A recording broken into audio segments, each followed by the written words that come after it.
Praise the Lord, ஹல்லேலூயா.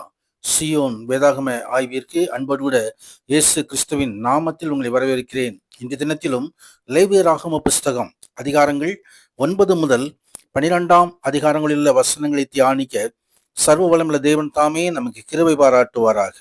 9வது அதிகாரத்திலே ஆசாரியர்கள் தங்கள் ஊழியத்தை எப்படி செய்ய வேண்டும் என்பதை ஆண்டவராகிய தேவன் இங்கு தெளிவுபடுத்துகிறதை குறித்து பார்க்கிறோம்.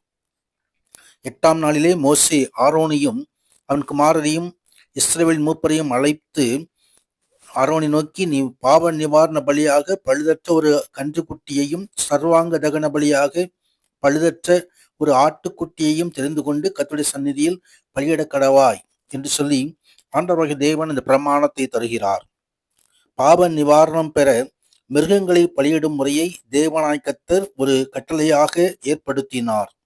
ஏனெனில் பாவிகள் அதன் மூலமாக மனம் திரும்புதலோடும் விசுவாசத்தோடும் தேவனை கிட்டி சேர்ந்து அவருடைய மன்னிப்பையும் இரட்சிப்பையும் தேவனோடுள்ள ஐக்கியத்தையும் பெறலாம் என்பதை இது காட்டுகிறது. ஒரு மிருகத்தை பலியிடும் பொழுது பாவியான ஒரு மனிதனுக்கு பதிலாக அவனுடைய இடத்தில் அவனுடைய பாவங்களுக்காக அதை தன் மீது ஏற்றுக்கொண்டு அவன் அனுபவிக்க வேண்டிய தண்டனையை தான் அனுபவிக்கும் கொள்கையை இது விளக்குகிறது. பாவம் நிறைந்த குற்றவாளியான மனிதனுக்கு பதில் குற்றமற்ற ஒரு மிருகம் பலியாக்கப்படுகிறது. இந்த பலி ஒரு பாவியான மனிதனுடைய மனம் திரும்புதலை காட்டுகிறது என்பதை நாம் பார்க்கிறோம். ஒரு சுத்திகரிப்பு உண்டாகுகிறதை காட்டுகிறது என்பதை பார்க்கிறோம். ஒரு மீட்பு உண்டாகிறது என்பதை பார்க்கிறோம். உண்மையான விசுவாசத்துடனும் கீழ்ப்படிதனுடனும் ஒரு பலி செலுத்தப்படும் பொழுது தேவன் அந்த பலியின் மீது பிரியம் கொள்கிறார். கர்த்தருடைய நாமத்துக்கு மகிமை உண்டாவதாக. புதிய ஏற்பாட்டு கண்ணோட்டத்திலே மிருகங்களை பலியிடுவதால் அப்பலியை செலுத்துபவனுக்கு உறுதியான விசுவாசமும் பூர்ணமான கீழ்ப்படிதலும் கிடைக்க வாய்ப்பில்லை. ஆனால் ஆண்டவராகிய தேவனாகி கர்த்தர் ஒரே பிறனு குமாரனை நமக்காக அனுப்பி இயேசு கிறிஸ்துவானவர் தன் சரீரத்தை பலியாக சிலுவையிலே ஒப்பு கொடுத்து எக்காலத்துக்குமான ஒரே தடவையாக செலுத்தப்பட்ட பலியை அவர் நமக்காக செலுத்தினார் என்று சொல்லி எபிரேயர் 10ஆம் அதிகாரம் 12வது வசனம் தெரிவிக்கிறது. 10வது அதிகாரத்திலே ஆரோனுடைய குமாரராகிய நாதாபும் அபிகுவும் அந்நிய அக்கினியை அங்கே ஆண்டவருடைய சமூகத்திலே கொண்டு வந்து தங்கள் மீது சாபமாகிய மரண தண்டனையை பெற்றுக்கொண்டார்கள் என்பதை அங்கே நாம் பார்க்கிறோம். கர்த்தருக்கு மகிமை உண்டாவதாக.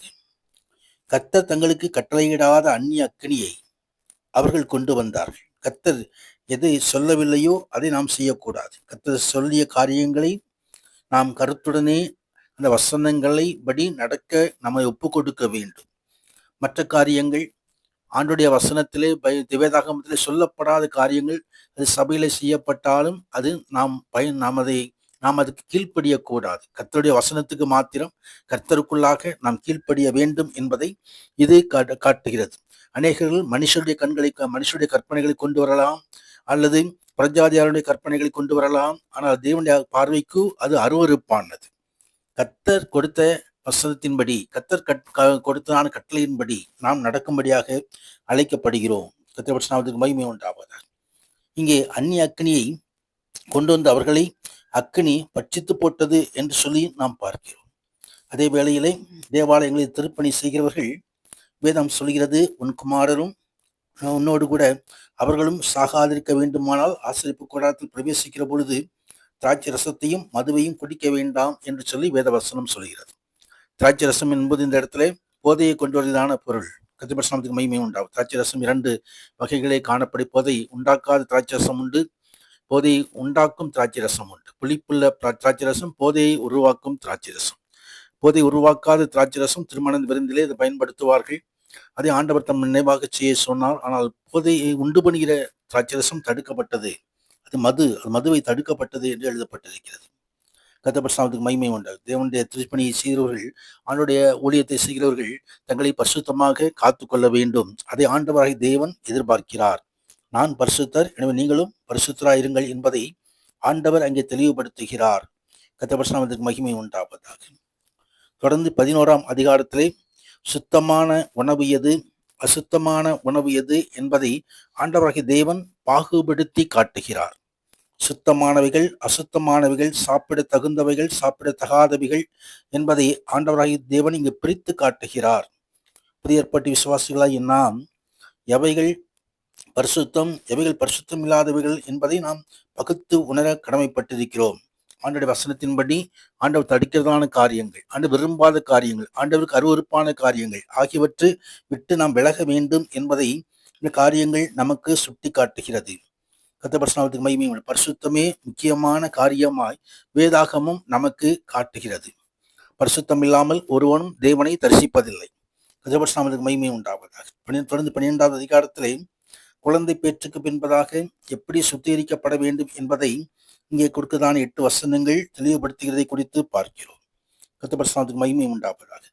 குழந்தையை பெறும் பொழுது அங்கே ஜென்ம சுபாவம், ஜென்ம பாவங்கள் அந்த குழந்தையோடு வந்து விடுகிறது என்பதை நாம் திருச்சபையில் கொடுக்கிற ஞானத்திலே பார்க்கிறோம். கர்த்தர் மகிமை உண்டா. ஜென்ம பாவங்கள், தாய் தகப்பனின் வரையிலான பாவங்கள், மனிதனுடைய அந்த டிஎன்ஏ ஒட்டி கொண்டு வருகிறதான காரியங்கள் எல்லாம் நீக்கப்பட வேண்டும் என்பதற்காக அங்கே அந்த பிள்ளை தேவ சமூகத்தில் பிரதிஷ்டை பண்ணப்பட வேண்டும்.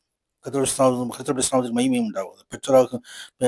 பெற்றோர் தன் பிள்ளைகளை கொண்டு வந்து அங்கே எப்படி சுத்திகரிக்க, பெண் பிள்ளையாக இருந்தால் ஆண் பிள்ளையாக இருந்தால் எப்படி சுத்திகரிக்க வேண்டும் என்பதை ஆண்டவர் அங்கே கற்றுத்தருகிறார். விருத்த சேதனம் என்கிற காரியத்தை ஆண் பிள்ளைக்காக ஆண்டவர் கற்றுத்தருகிற குறித்து பார்க்கிறோம்.